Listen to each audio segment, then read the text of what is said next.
Assalamualaikum warahmatullahi wabarakatuh. Alhamdulillahirabbil alamin. Wassalatu wassalamu ala asrofil anbiya'i wal mursalin wa ala alihi washabihi rasulillahi jamain.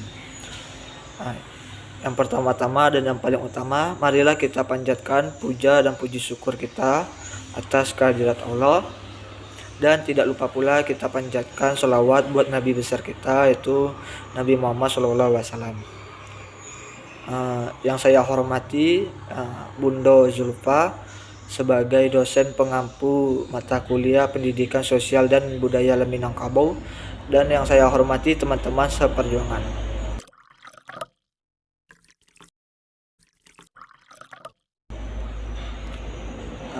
Baiklah, di sini saya ingin mencoba sedikit menjelaskan materi tentang kepercayaan agama di Minangkabau. Kepercayaan agama di Minangkabau yang akan kita bahas, yang pertama tentang adat dan agama di Minangkabau, yang kedua koeksistensian agama dan adat di Minangkabau, yang ketiga adat bersandi syarak, syarak bersandi kita pula. Baiklah, yang pertama akan dibahas yaitu adat dan agama di Minangkabau. Yang pertama, adat, upacara Batagak Penghulu, upacara Batagak Rumah, upacara perkawinan, upacara akikah, upacara sunatan, upacara tamat kaji, dan upacara kematian. Dan yang kedua itu agama. Baiklah, masuk yang pembahasan pertama, yaitu tentang Batagak Penghulu. Penghulu adalah andiko dari sebuah kaum. Andiko artinya raja bagi kemanakannya. Sebagai raja, penghulu berfungsi sebagai kepala pemerintahan. Ia berperan sebagai pemimpin sekaligus sebagai hakim dan pendamai di dalam kaumnya. Cara pengangkatan penghulu. Yang pertama, baniah, yaitu menentukan calon penghulu baru. Yang kedua, dituo cilakoi, yaitu rapat yang membincangkan buruk baiknya calon penghulu serta mempertimbangkan sifat-sifat yang patut dipakai penghulu. Yang ketiga, penyerahan bani, penghulu yang satungku atau penghulu yang patut hadir diundang untuk menerima penyerahan bani atau calon. Yang keempat, manakwari, menentukan kapan acara dilangsungkan. Yang kelima, pelaksanaan upacara Batagak Penghulu, biasanya dengan melakukan perhelatan, di mana dalam perhelatan itu sengaja dipotong kerbau, kemudian disediakan beras 100 gantang, kuah dikacau, daging dilapah. Upacara yang kedua yaitu upacara Batagak Rumah. Yang pertama, mufakat awal, yaitu masyarakat orang sekaum. Dalam masyarakat ini dibicarakan hal yang patut dilaksanakan, seperti letak rumah, ukurannya, dan waktu pengerjaannya yang sesuai dengan ketentuan adat. Yang kedua, maelo kayu, yaitu kegiatan untuk menyiapkan bahan-bahan yang diperlukan. Yang ketiga, mencetak tiang tuo, adalah pekerjaan pertama dalam membuat rumah. Kemudian dilakukan pengolahan kayu lain yang menjadi bahan untuk dipergunakan. Dalam acara ini juga diadakan kenduri. Tukang dituntut oleh petua adat yang berbunyi indak tukang membuang kayu. Yang keempat, batagak tiang. Pertama yang dilakukan adalah menegakkan tiang-tiang rumah yang diletakkan di atas batu layah atau gepeng. Kemudian diadakan perjamuan. Yang kelima, menaikkan kudo-kudo rumah, yaitu kelanjutan dari batagak tiang. Kudo-kudo rumah adalah balok-balok kayu yang sudah dibentuk sesuai dengan bentuk dan ukuran rumah. Juga diadakan perjamuan dan diakhiri dengan pendarahan. Yang keenam, menaiki rumah, yaitu selamatan atau syukuran. Yang selanjutnya, upacara perkawinan. Yang pertama itu pinang meminang. Bila anak gadis telah dipandang tiba masanya berumah tangga, mulailah para kerabat menjajaki pemuda yang pantas untuk menjadi suami si gadis. Jika sudah ditemukan, barulah dilakukan pinangan oleh utusan pihak perempuan.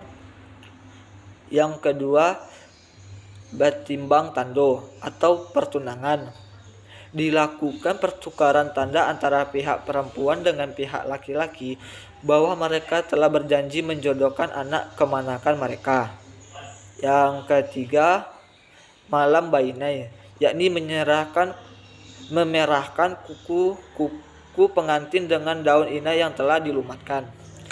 Yang keempat, pernikahan, di mana marapulai dan anak daro tidak dihadirkan berhadap-hadapan, sebab yang mengucapkan akad nikah hanyalah marapulai dan ayah atau wali dari anak daro. Yang keenam, basandiang, yaitu mendudukkan kedua pengantin di pelaminan untuk disaksikan tamu-tamu yang hadir pada pesta jamuan.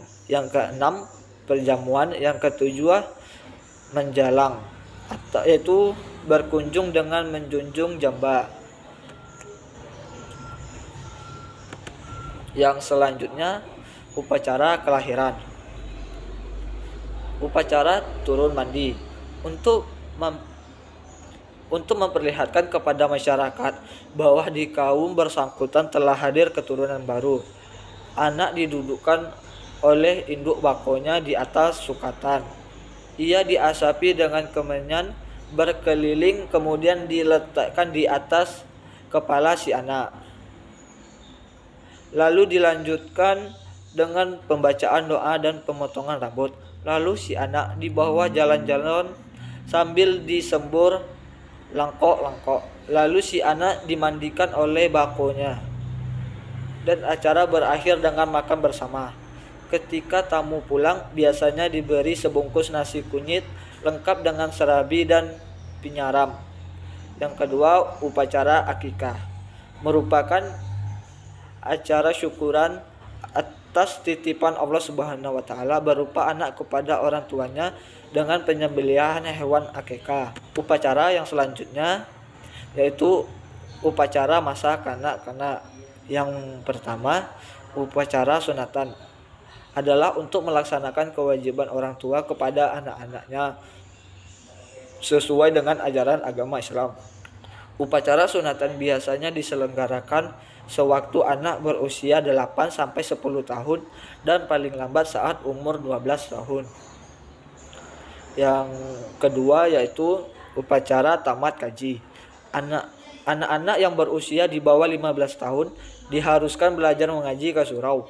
Bila anak telah tamat membaca Al-Quran, maka diadakan acara yang disebut sebagai acara tamat kaji atau khatam Al-Quran.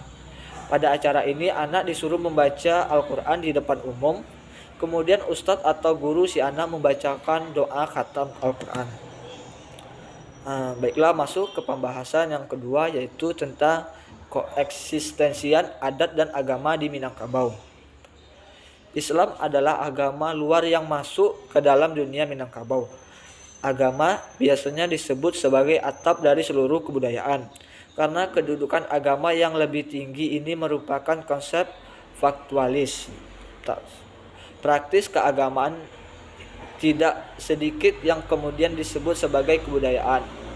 Dengan hadirnya Islam di tengah-tengah masyarakat Minangkabau, mereka diperintahkan untuk mengamalkan syariat agama. Diperintahkan kepada mereka menurut rukun syarat. Untuk melakukan sholat, dilarangnya minum minuman keras, merokok, dan begitu pula dengan main judi.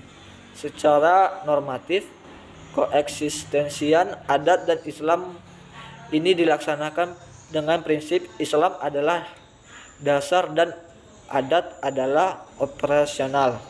Nilai-nilai Islam sebagai tonggak dijalankan dalam pemakluman adat. Prinsip ini sebagai legitimasi masyarakat Minangkabau untuk menjalankan ajaran adat dan Islam secara bersamaan. Dan pembahasan yang ketiga yaitu adat bersandi syarak, syarak bersandi kitabullah.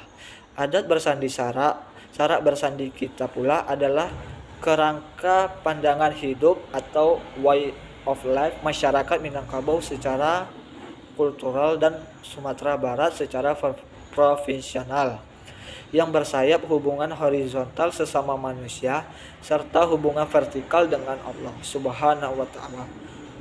Dengan begitu, adat bersandi syarat bersandi kitabullah sebagai konsep nilai yang telah disepakati menjadi jati diri Minangkabau timbul dari kronologis masyarakat melalui proses histori sehingga terjadi titik temu antara adat dengan Islam.